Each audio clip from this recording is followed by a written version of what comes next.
Welcome everybody to live Q&A. We might get ourselves together sometime, somewhere, somehow. I am Pastor Dave. We haven't done this in a while. We have not. With me is, who are you? Oh man, I remember I'm heretical. Yeah, you're Recovering Heretic. Recovering Heretic. Yeah, Recovering Heretic Dan. Welcome, Dan. Ergo, you must be the pastor. I am pastor in the pastor and Recovering Heretic equation. And I'm the man with the questions. Yes. And it's going to be hard not to say it in like 1930s gangster tones. Right. So, pastor. Yeah. Constantine guy. Tell me about this Jesus fella. Yeah. Today, I know soon enough we're going to be in Advent. Yes. So you'll have to start figuring out more holiday stuff Yeah. at that point. But for today, I think it was 2 weeks ago, October 27th, was the anniversary of Constantine having his great vision. Yes. Did I write it down? I did. 312. Yep. 312 AD. Constantine had his vision of the cross in the sky. Might not have been a cross. It was probably the Cairo, but yes. Difference. The Cairo is the one, the extra? It's the X and P symbol. Okay. It's not actually a P, it's an R, but in Greek. But it's the first two letters of Christ's name. Gotcha. X, So R. the PX, what it looks Right. like. Yeah. Yes, PX. So, as an army person. It's a row in Greek. Row. Gotcha. Yes. And then the next day he goes on to win the Battle of Milvian Bridge, which kind of sets the stage Yes. for Constantine becoming a series of events that ends up making him the full-on emperor. Yeah. Yes. So I want to talk about Constantine because without him, I'm not sure Christianity would have ended up being more than just a cult. Which is why I ranked him. It would have looked radically different, that is Yeah. for sure. Yes. So that's why I ranked him as second most important Christian. Yeah. Although beforehand we were talking about, I would probably say St. Paul's ahead of him, because without him, Gentiles don't get into the club. yeah, So, so Constantine wouldn't have even cared. Right. But exploring Constantine, first of all, I think a lot of people don't even understand who Constantine was. Yeah. They may know that Constantinople was named after him, but I think their knowledge would end there. And So that's nobody's business but the Turks. Turks. So, I'm sorry, I had to make just...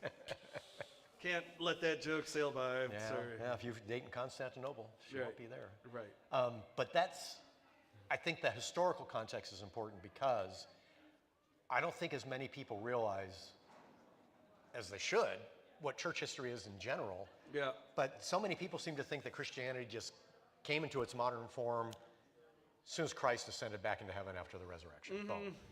And they Right. don't realize that for 3 centuries there were 8 gazillion forms of Christianity, and that you needed someone like Constantine to create what we think of as Christianity today. Right. And so, real briefly, who, in the secular sense, who was Constantine? Somebody asked, I think, actually, how much did Constantine's mother have to do with his conversion? To answer that question, the answer is quite a lot. His mother is Helena. She's a saint in her own right. She's also the one responsible for about half the locations of objects and churches. She's the one that journeyed to the Holy Land. She took a pilgrimage to the Holy Land, and on her pilgrimage, she is actually the source of most of the identification of this is where the feeding of the 5,000 happened, and this is where, The Church of the Holy Sepulchre is now... So so the big example is the Church of the Holy Sepulchre is there because Constantine's mother put it there. She identified that as the spot. Yeah. So that's to answer that question. Would Christianity would spread the way it would have if Constantine... If Constantinople hadn't been made, I think... They mean Constantine, Yeah. Well, let's get back to who's Constantine first. Yeah, because if he's just some shopkeeper somewhere, he wouldn't have had much influence. Right, he wouldn't have had much influence. So Constantine is a Roman emperor in what we call the late Roman Empire. And it took him a while to become emperor. It didn't come just... Right. So in the 200s, as Christianity is spreading in the 200s, the 3rd century, as Christianity is spreading, and this is where Christianity really starts picking up, the empire is basically falling apart. And again, Roman Empire. Right, Roman Empire is basically collapsing on itself. There's mass invasions. We get a series of smallpox plagues through this century. Things are just there's civil war. The empire at one point is actually divided in 3. Wow. You know. So out of that period comes a series of emperors from the Balkans that are basically they're commoners who have, in this chaotic period, have attained high-ranking generalship, and through kind of force of will, they knit the empire back together again. The culmination of this is a guy named Diocletian who becomes emperor, and his and this is where this all ties in. His realization is that the empire is too big for one guy to handle. There's too many crises happening on multiple fronts for one guy to be in all places at once, you know. And so what he does is he divides the empire in 2, east and west, and then each emperor gets a under-emperor. And the 2 main emperors are called Augustus, and the 2 lower emperors are called Caesars. Oh, and they each get a quarter of the empire. And Diocletian's thought was, this will divide and conquer, right? We'll each take a fourth of the empire, and we'll handle all the crises on the various fronts. Does that make sense? Yeah. So make it smaller, easier to handle. Right. But did they still all tie together so that from they the 4 considered was themselves all one. Laws passed by one Augustus were considered valid. And all the other 3? In the other, well, it's really the other his other colleague. Okay. The other 2 are under the Augustus. Right. Okay. And Diocletian's theory was after the Augustus died or retired, the Caesar would get promoted. They would then select their own colleagues, and you'd have this very stable succession plan kind of going on, right? So Diocletian thinks this is foolproof, and He thinks he's fixed the Roman endless civil war problem that happened through the 200s, and you know, he does a lot of other reforms, but this all is relevant because Constantine's father is the Caesar in the West. He takes Britain and France basically as his territory.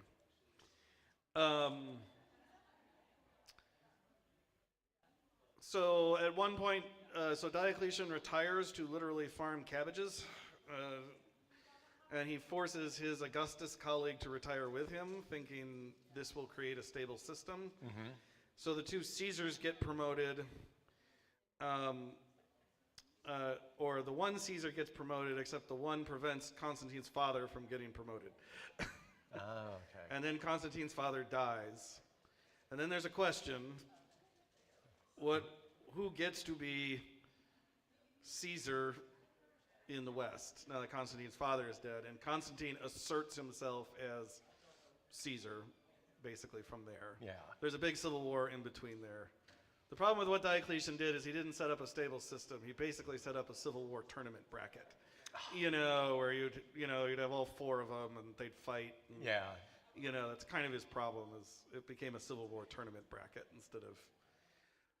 So battle. Constantine asserting himself was not a PR campaign. It was war. It was bad. Was war. It was bad. He basically, the Augustus of the West said he didn't consider Constantine a Caesar at all because it wasn't supposed to be by inheritance like that. Constantine said, well, my legions are with me, so to heck with you. There wasn't a fight. So where this is relevant to our Milvian Bridge problem is at that point, Constantine has started asserting himself as not just Caesar, but Augustus of the whole Western Empire. Okay. And which means he's got to march on Rome. Okay. To take out the Augustus, which he does. He marches on Rome. There's a civil war again. He fights a guy named, I think it's Maxentius. The Milvian Bridge is one of the main bridges into Rome, outside of the city. Inside the city, Maxentius has already claimed the Roman gods as his patrons. Okay. So, can't do that one. Is where Constantine's at as his army sits encamped outside the city. And so Constantine then describes it. This story goes through several revisions, but the kind of final form is Constantine says he and his entire army saw a blinding vision from heaven of the Cairo, which is that X and P symbol. Yeah. And first I didn't realize that. I thought only Constantine saw it, but... Well, that's one version. In the final version, he told him and the entire assembled army of 50,000 saw it, Right. In one version, he told, I just saw it, and in one version, it was a dream, and in another version, it was a waking vision, This story went through several PR revisions, Yeah. And he says he saw a blinding light, and descending down from heaven was the Cairo, that X and P symbol. And it said, in hoc signet vinces, which means in this sign you will conquer.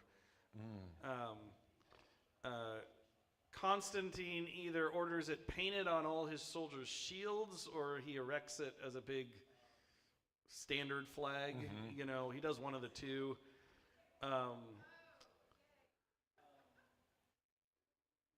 And then basically he fights the battle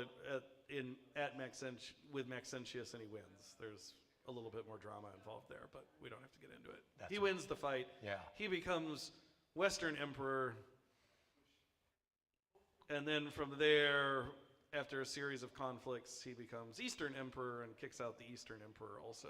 And so he has unified the empire, West and East are now one empire again? Yeah, he becomes the first sole emperor in 30 years, basically, is how he does it. So why does he set up shop in what becomes Constantinople, as opposed to Rome? Why doesn't he just rule from Rome? The empire had been beset by multiple invasions at this point from what they would call barbarian tribes. They're vast hordes of moving people, basically. This is where we get the Goths from and stuff. Vandals, Goths, all that. And Rome is neither a very conveniently located city. It's not even actually located on the coast. It's located about 10 miles inland. So you actually have to have a whole other city to get to its port, called Ostia.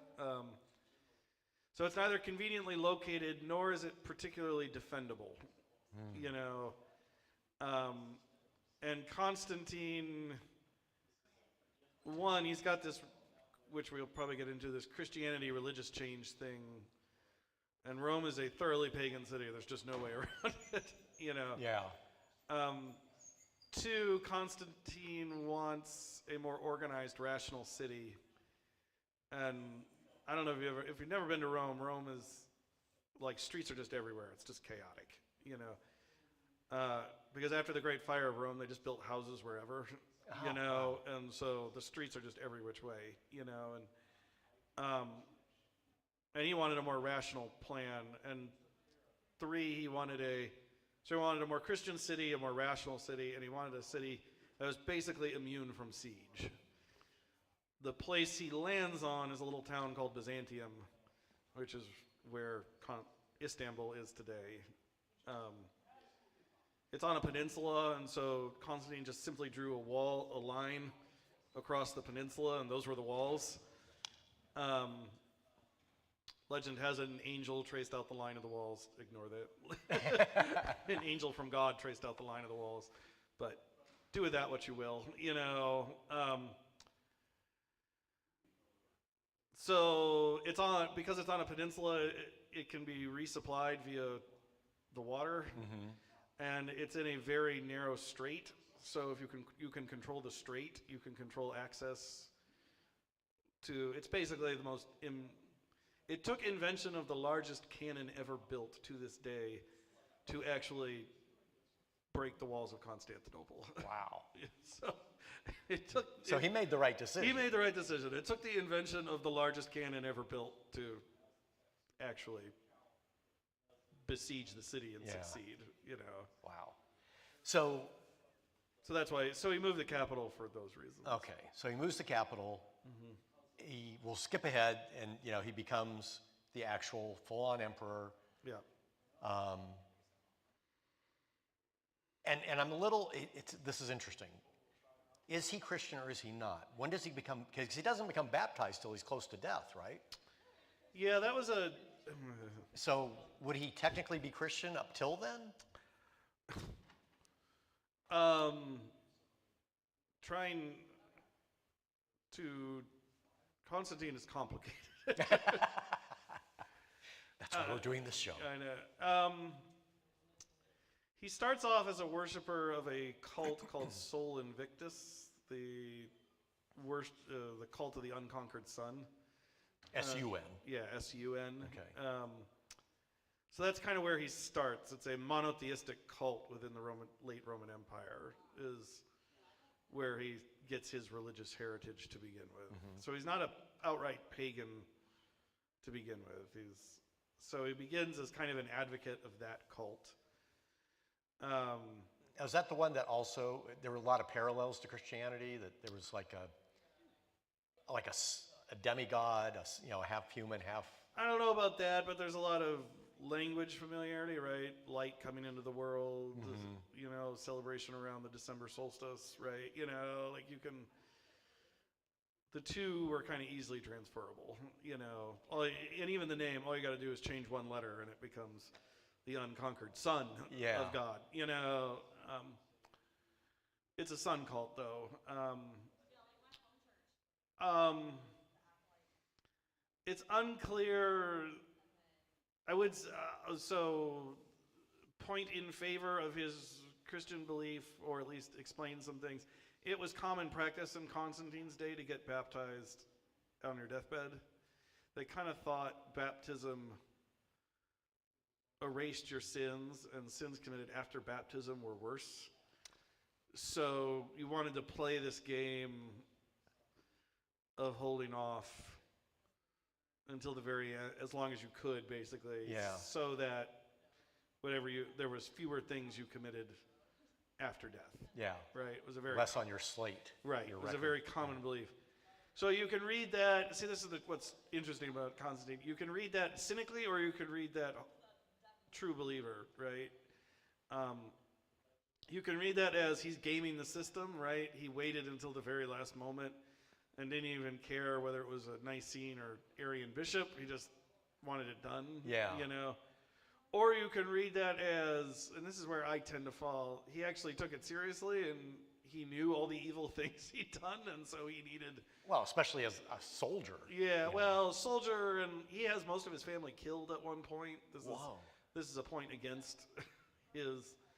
He finds his daughter conspiring against him and has her husband, several of his sons executed. He's a rough... He's not a good guy. We call him some traditions call him a saint, but he's not necessarily a good guy. Yeah. Wow. Mm-hmm. Okay, so he puts... And part of why I'm wondering about this is he waits so long, and yet he does all these other things, like... in March of 321, he's the one who makes Sunday the day of rest for Christians instead of Saturday. Yeah, Christians have been... So he varies from the biblical seventh day. Yes. I mean, that's one of those things... See, this is also... He made formal a lot of things that were informally already.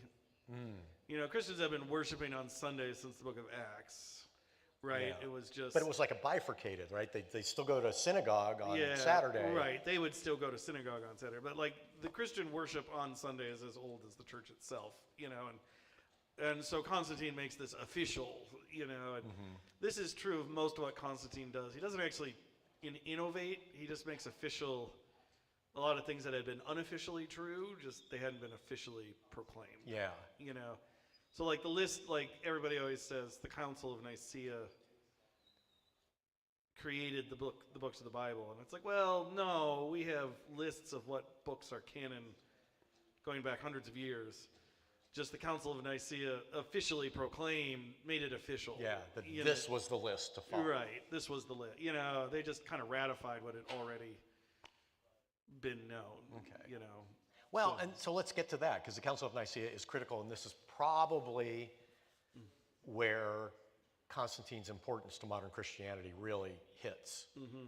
And so again, before being baptized, 4 years after declaring Sunday the day of rest, he calls together the Council of Nicaea.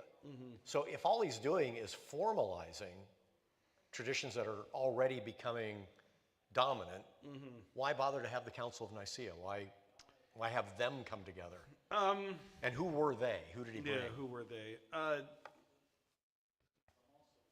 So let's go back a little. So when Constantine becomes emperor of the western half, he's got a colleague. Galerius is his name. Galerius is Galerius is responsible for what we call the Great Persecution. This is the last and greatest thrust of persecution of Christians. It's where the most died. This is the actual feed them to the lions. So he's the one that does the stereotype. Right. This is the entire empire was engaged in a hunt them down. He did this while he was Caesar under Diocletian. The Great Persecution gets ramped up under Diocletian and continues under Galerius as he goes. As Constantine wins, Galerius is dying of probably bowel cancer. Supposedly he was smote by the Lord. He's dying of bowel cancer, and he kind of basically, he sees Constantine win. He sees Constantine win with the support of Christians. He's clearly chosen that as his camp.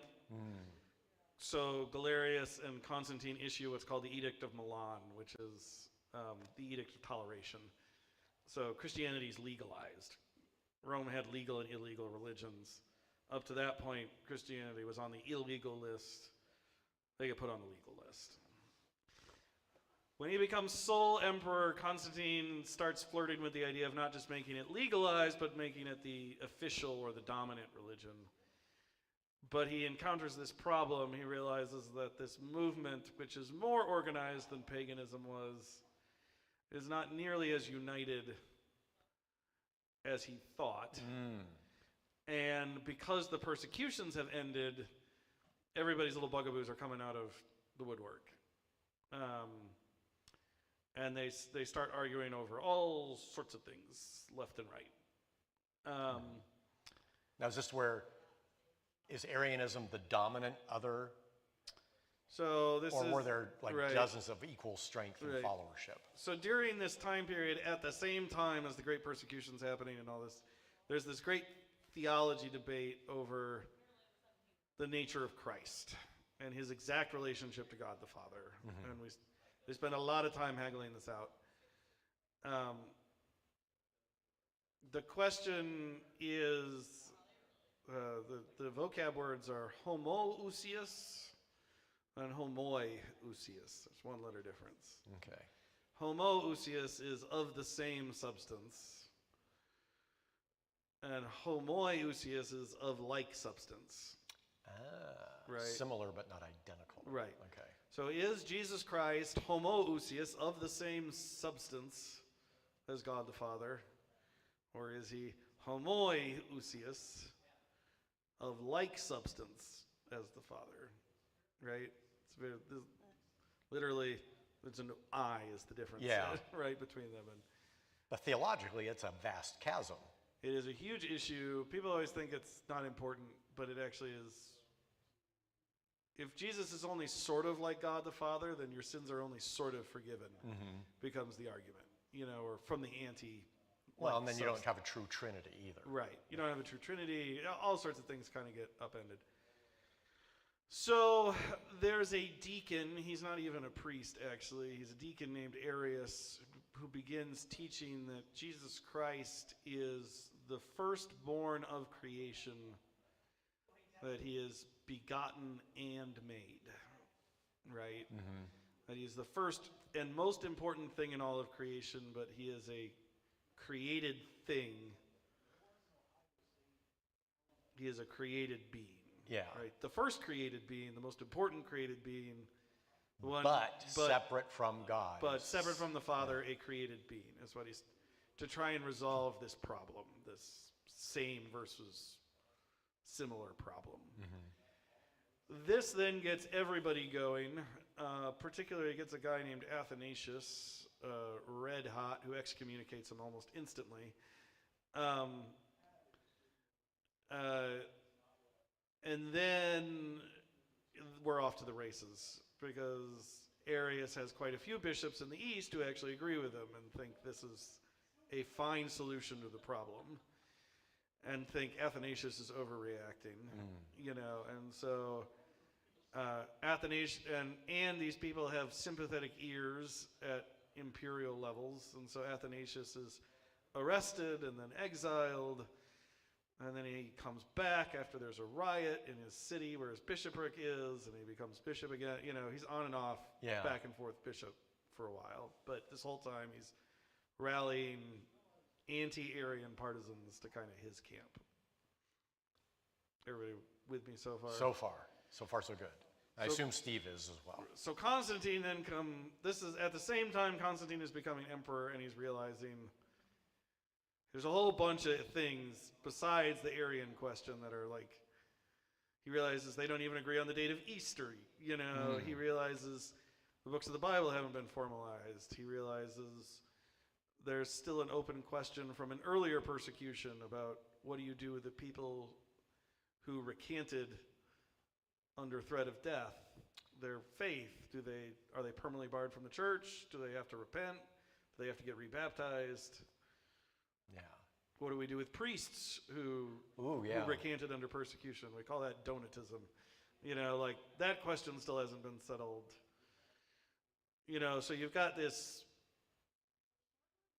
you know, you've got all these open questions he realizes about his faith. So he called, up to this point, the church had various councils. The first one's in Acts, actually, to sort out the Gentile question. But the church always resolved these problems by regional councils to kind of try and solve these issues. So Constantine's smart idea is, I will force them all to come to a universal council. So we call it the first ecumenical council, because every bishop in every region is represented at the Council of Nicaea. Okay. Does that make sense? Yeah. And I assume this is by edict. It's not a voluntary. No, it's not The emperor says you have to come. He basically locked them in a room in a meeting house and said, there's 50 guys with spears outside, you're not leaving until you hammer out the details. Wow. I don't really care what the details are. And this is true about Constantine. He didn't really care. He didn't really care if Arianism or what became Nicene Christianity went out. He just wanted a result. He wanted a result, you know. It locks them in a room. He locks them in the town of Nicaea, which is across the strait that Constantinople is built on. It's across the strait. It's the town. So he's there, but he's not really there. You know, it's across the way. And for several days, they have a lot of very vigorous arguments over all these things. But this really was under threat of death. He actually did have soldiers. It was a little bit exaggerated, but the implied threat was, you're not leaving until we sort this out. Okay. You know, there are a variety of, at the council, they go back and forth. They eventually settle on what we call the Nicene Creed today, which says that Jesus Christ, this is why this bit is important, Jesus Christ is God from God, light from light, true God from true God, begotten, not made, of one being, homoousios becomes the official line, of one being, of one substance, as the Father. Through him all things were made. Yada, yada, yada. You know, and so at the council, Arianism is declared heresy. What becomes Nicene Christianity is the official line. It'll alternate back and forth for a while, because you get some emperors who are Nicene sympathizers and some who aren't, and so a great debate is always at this time, which, if you're electing a new bishop, are they a Nicene or an Arian? This is kind of made more complicated by the fact that the barbarian tribes that are invading Rome are all Arian Christians. They convert. The Arians do missionary outreach to them, and so the Goths, the Vandals, they're all Arians, not Nicene. Yeah. So it doesn't get stamped out immediately just because there's a decision. It kind of formalizes the fighting lines. Eventually Nicene Christianity wins out. Hence why we say the Nicene Creed. Okay.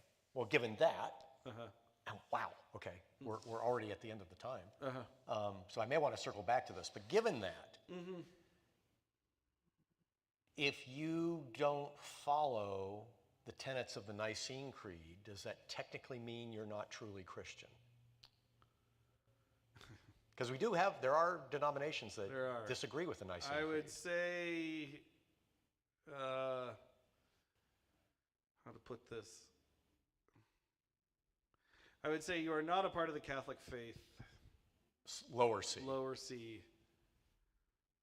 If you reject the creed on theological ground. There are some denominations that agree with its substance. They just reject creeds in general. Baptists are famous for this, and all right, fair, I'll let you have your cake and eat it too. They wouldn't reject any specific line in the creed. They just reject the concept, so in that regard, fine. I think that's a cop-out, but okay. For non-Trinitarians, so this is like Jehovah's Witness, the Mormons are in this category. Non-Nicene Christians, I would say you are outside the Catholic faith, and specifically you are outside the historic witness of the faith. The faith is not just an individual thing. It's something we've inherited and we are supported by from all those who have gone before us and all those who will come after us.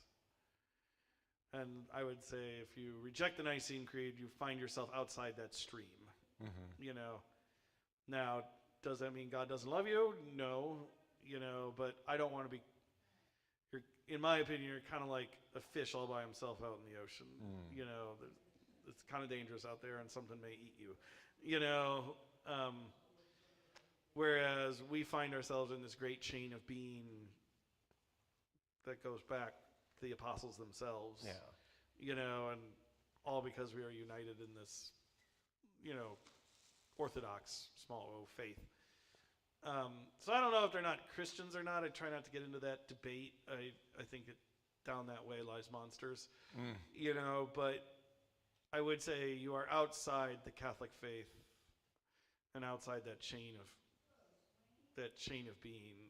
That 2 million years of history, culture, practice. Yeah, right. You're outside of that. And I wouldn't want to be caught outside of that, Have there ever been, and we'll wrap with this, but given the concept of ecumenicism, have there been efforts to bring them into the universal faith? Non-Trinitarians? Yeah. Or I mean, any kind of can we agree to disagree and let's... It's hard because the Trinity and the Nicene Creed are kind of like the absolute fence posts of... I had a professor who used to talk about the Nicene Creed. The Creed, both the Apostles and the Nicene, create what's called a realm of orthodoxy. The borders or the fence posts of that realm are defined by the creeds. And within it, you can have a lot of variation, actually. For example, there's lots of different explanations about how Christ's death on the cross saves us. The Creed doesn't actually baptize any one of them. Creed just says, for us and for our salvation, he came down from heaven. And leaves it at that. Leaves it at that. That's all. He was crucified under Pontius Pilate. Yeah. That's all it says, right? So beyond that, you can have whatever variety you want. Right. You're still in the universal. You're still within the universal faith, right? A Calvinist who believes in double predestination, and a Lutheran who believes in single predestination, and even an Arminian who believes in absolute free will, can all exist within the realm of orthodoxy, because we're in, because the creed doesn't say either way about anything about predestination. Yeah. It just says, again, for us and for our salvation, he came down from heaven. Yeah. That's all it says. A 7-day creationist or a 6-day creationist and a scientist who believe God creates the earth through process can both believe the same thing, because it doesn't say you must believe in 6-day creation. It just says he created the heavens and the earth, all things seen and unseen. Right. So he just ignited the Big Bang, and that's sufficient. Right. That's enough if you believe. There's a wide realm. So to stray beyond those boundaries means you're really out there. Because there is so much latitude within the realm of the creed. Yeah. The confines aren't very confining. Right. There's a lot of room for recovering heretics to wander, side pastors to go into, because it's so, it doesn't say anything about Jesus' miracles, right? So you can believe they're all literal or they're all hogwash, they're all just myth. Like the only miracle in there is his birth and his resurrection, like those are the two non-negotiables. Yeah. So anything around that, you're good to go. Right. It's kind of good news for heretic types. It is, right? There's actually pretty broad, that's why I say you're not really a heretic. Like that you have questions or that you don't fit my definition of things doesn't mean you're not within that wider realm of, I'm in the radical wing. Right. And certain things Lutheran specific have said makes the Lutheran corner of that pasture a little bit smaller, but still it's pretty broad. Yeah. Cool. Yeah, we'll end on that then, because... Well, there's one question. Somebody said, would Christianity have spread if it were not... Oh, yeah, if Constantine hadn't existed, so... So we'll end on this question. Yeah. You asked at the beginning to Constantine's genuineness. I think he is genuine. I tend to read him as a guy who's legit concerned for his soul, who's also power hungry. He knows what he's done to rise to power and what he's done to keep it. And he also legit fears for his soul. So he takes it seriously. He's seriously searching for some relief there for his thing.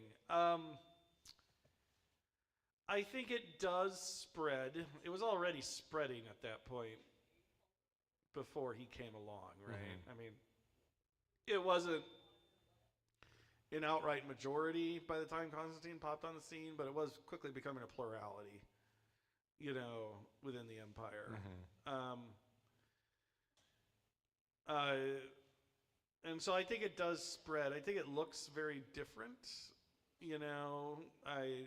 without Constantine. I think it looks much more Mennonite, Amish, Anabaptist, anti-state,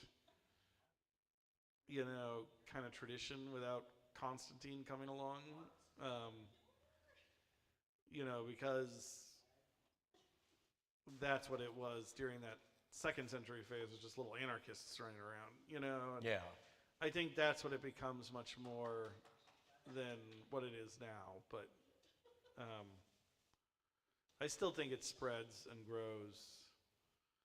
And we might have gotten what's called Christendom institutional Christianity anyway,